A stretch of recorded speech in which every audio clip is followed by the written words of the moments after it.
Greetings, fantasy managers. This is Devo 1099 with Fantasy Football Backers. As you can see, we've got a nice little banner behind us now. Looking at Game Week 34, there's going to be some interesting action, particularly among the relegation-threatened teams. You've got Burnley and Leicester in a six-pointer, and Sunderland traveling to Stoke. You've got Hull traveling to Crystal Palace. So you've got some interesting matches, some winnable games for these teams that are doing whatever they can to stay up in the Premier League. With all that TV money, it's very important, and some of these teams have already spent a lot of that money. So very difficult to head down to championship if that's your fate. But a team like Leicester, they've won 3 straight matches now. They're fighting really hard to stay up, and that's exciting. It's really fun football to watch. And this Burnley match at Turf Moor should be great. So, slightly different format today. We're going to go with a little more general type of selections. I know that not everybody is playing on just Mondo Goal. We've got Pick Live, we've got Play On, we've got Fantasy Fanager. We've got a few different sites. So at least today, we do think Mondo Goal is the best, but today we're going to go a little bit more general and just provide some selections to consider for Game Week 34. So let's get to it. Starting with Joe Hart, Manchester City. City, looked like they were going to be a train wreck after their loss against United. They came back. They kept a clean sheet last week. We think they've got a very good chance of keeping a clean sheet this week. Their one big problem is running into Christian Benteke, who has just been scorching hot. But I'm not sure Villa's going to have much of the ball. So, Benteke could certainly score, but City should control the ball, should control possession, and really control the match. So I'd be fairly surprised if they conceded, but it's probably 50-50. But 50-50 this week happens to be pretty good odds. So I like Hart. He's reasonably priced pretty much across the board. So unless you're trying to find a differential, then I'm not sure it makes much sense to stray from him. 2 picks that I'm going to list pretty quickly here. Julian Speroni for Palace and Asmir Begovic for Stoke City. I think they're fairly similar. They're both facing relegation-threatened teams. Palace has Hull. Stoke has Sunderland. They're both at home. They're both, playing pretty well, pretty solid defensive football. So they've got a good chance at keeping a clean sheet, maybe 1 goal allowed. But it's always hard against these relegation-threatened teams. Not that Stoke and Palace don't want to win, but they may not want to win quite as badly as these other teams, which it's tough to predict that kind of motivation and how they're going to prepare. They're professionals. They're good players. Stoke is climbing the table and trying to really be respectable this year. And you could say the same about Pardew and Palace. So I don't want to get too deep into the motivational aspect, like, because Sunderland need to win or because Hull need to win, that they're going to do that. There's a reason that they're a relegation-threatened team, and it's because they're not very talented. So to expect them to go away from home and beat an upper mid-table, mid-table type team is a bit of a leap, and the odds makers would agree with that. They still have Palace and Stoke punched in as favorites. So. Know that there's some risk, but there's always some risk. There's risk to every keeper in the Premier League. So those are 2 solid options, Speroni and Begovic. I still prefer Hart, but there we are. As a differential, just because this is a bit off the board, would be Simone Mignola from Liverpool. He's headed to the Hawthorns to face West Brom. West Brom hasn't really been capable of scoring much lately. They did have a nice win last week against Palace, but generally West Brom doesn't really have a ton in their attacking phase.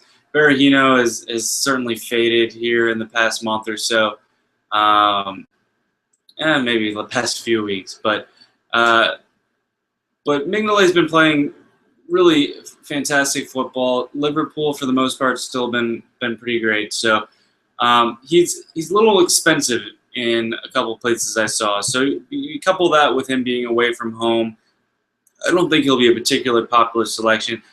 I'm not necessarily sure you could justify taking him over Hart unless you're playing in a fairly large field where it really pays off to pick the right keeper and have Hart let in a goal or two. So Mignola is a differential.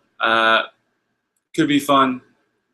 Probably won't end up with him, especially because I think Speroni and Begovic will split up the remainders of the non-Joe Hart backers that want to go a different route, and they're a little bit less risky probably than Mignola.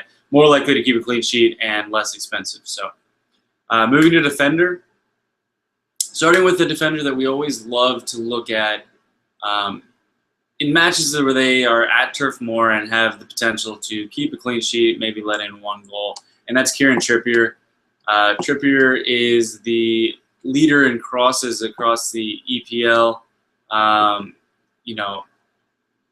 The opportunities are there, and Leicester's going to concede a goal or two. That's just in their nature, particularly with the frantic attacking brand of football that they're playing right now. So Trippier in this type of environment is a really great option.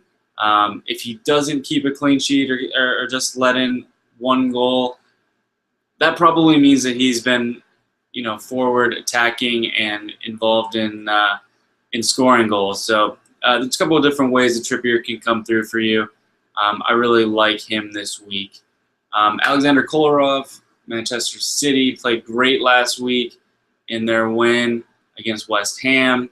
Gets forward, sends in crosses, takes a shot or two, and it should have a good chance at a clean sheet. So with Clichy out, I can't imagine Kolarov doesn't draw the start once again, and I think he's potentially the best option of the week. Trippier is always interesting, but Kolarov a little bit more likely to keep a clean sheet, a lot more likely, frankly, to keep a clean sheet. So a few more fixed points there, which are always nice to have a solid foundation to build off of, and a little bit more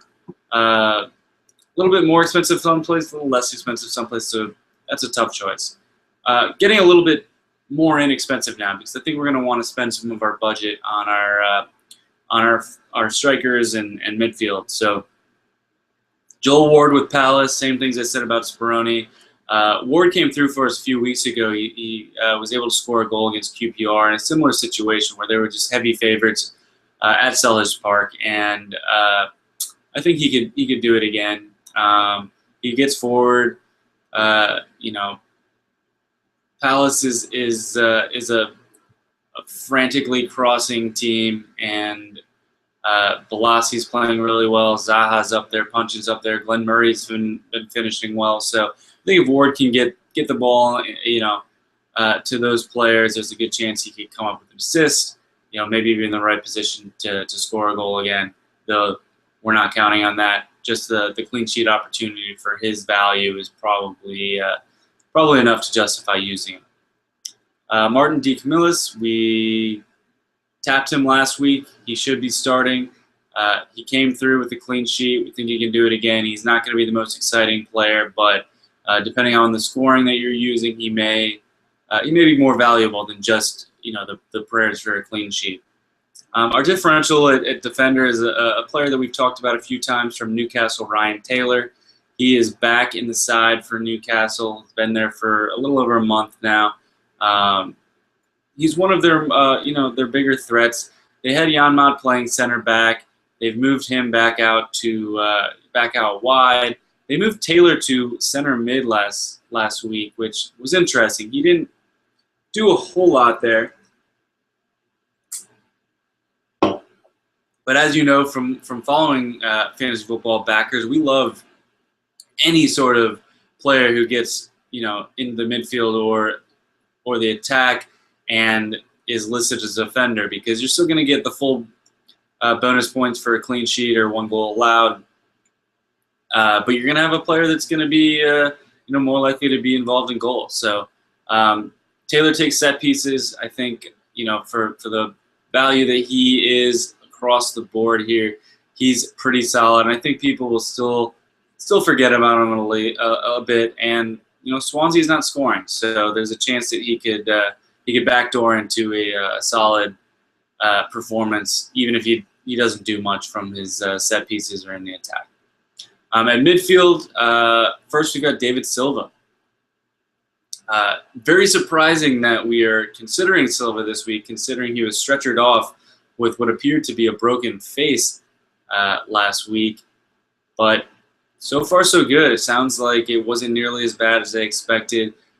City doesn't have a ton to play for, but I think there's enough pride on the line, and this is important for them to finish strong for Pellegrini's job. They've been very disappointing for City. Coming off the as the holders, they expect a lot more with their payroll. They expect a lot more too. So I think Silva will be pushed in to play if he's capable of doing so, and it sounds like it was a scare, but he's going to be okay. So given that, he gets more touches in the opponent's final third than any midfielder in the Premier League by a landslide, and he's able to do a lot with those. He takes shots, he gets assists. He's just a fantastic fantasy option, especially in matches where they can net 2, 3, 4 goals fairly easily. Raheem Sterling headed to the Hawthorns. He's in fairly decent form.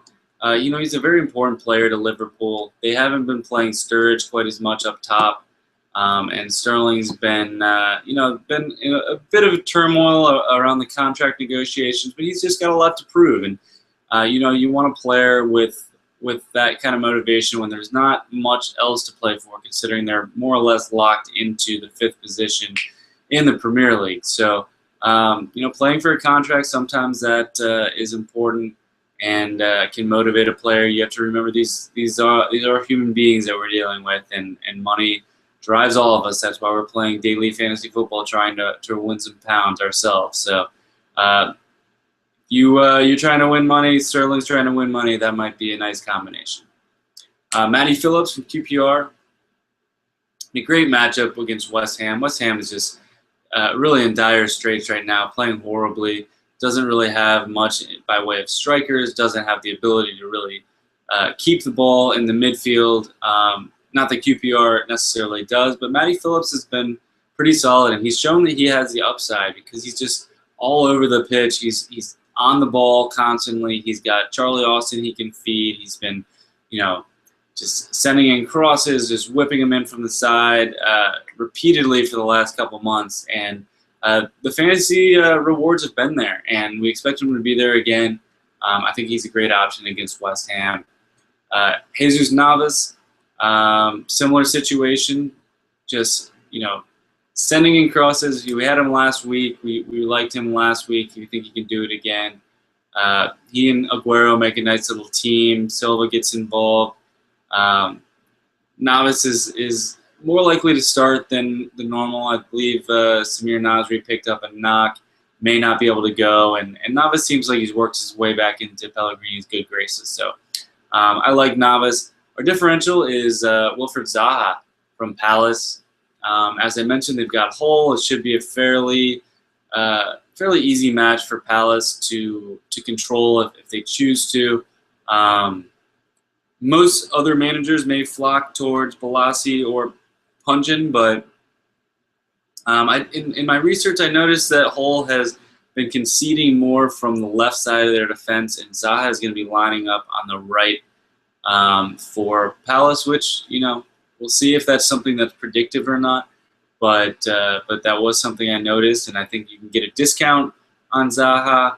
He's not going to be as expensive as Balassi or Punchin, and he's got the ability to score a goal, to get a couple of assists, and he's not going to be as popular. So those are the type of players we love to put in our lineups. without worrying too much about the projection that he's able to come up with, we think he can be in the range of the other two, with the upside to eclipse them. So Zaha is a really solid play as a differential. At forward, we've got 3 options that we really love. We've got a differential that we love as well. It's really going to depend on the values on the site that you're playing on. But a couple slam dunks that we think that will be excessively popular, unfortunately. But the other 2, if you can squeeze them in, might be worth your time as well. So we've got Aguero.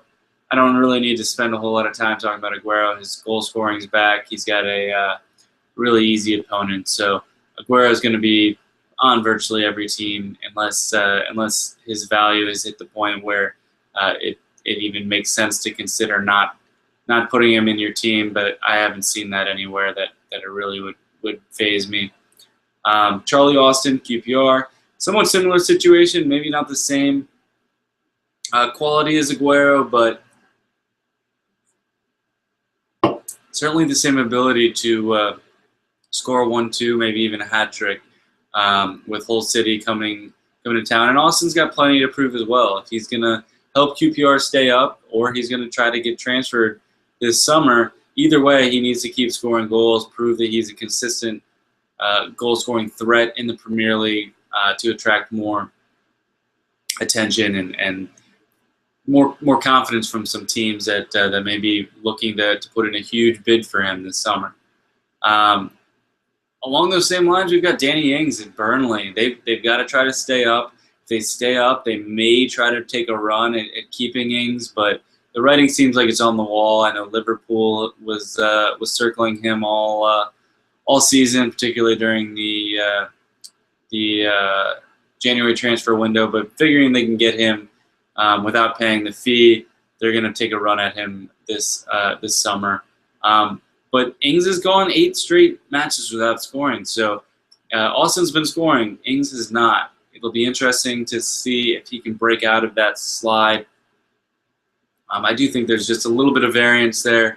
I don't see any reason why he couldn't score against Leicester.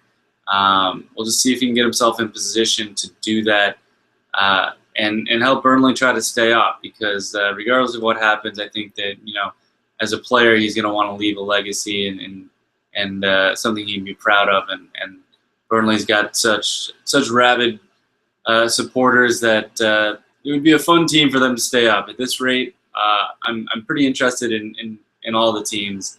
Leicester has kind of proven that they've got the heart to go and win 3 straight matches with their backs against the wall. So they're fun to watch as well. So let's just hope we got some exciting matches.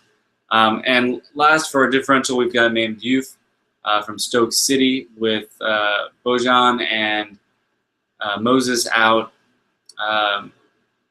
Diouf has the ability to fill in and be a goal-scoring threat for Stoke. They've got Sunderland, who very often doesn't show up with their defense. So I think people have sort of forgotten about Diouf. He did get a goal last match, but if you start looking into making your lineups, I think you've got Aguero, you've got Austin. There might be some Ings. I think Diouf may fall 4th on the pecking order there, but that doesn't mean that he can't have a huge match. So I think it should be exciting. I think it's a really interesting game week.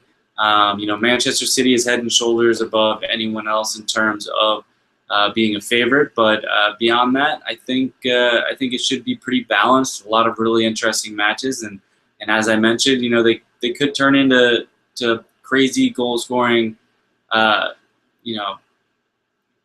wild matches. So Leicester Burnley could end up 4-3. I doubt it. I think it's just as likely that Burnley's able to keep their form at Turf Moor and maybe win 1-0. But either way, it should be fun. That'll be the match that I'm watching on Saturday. So best of luck to you in your matches. If you've got any questions, let us know on our forum or on Twitter, and we'll be trying to provide as much information as we can leading into Game Week 34. Best of luck, And we will see you soon. Signing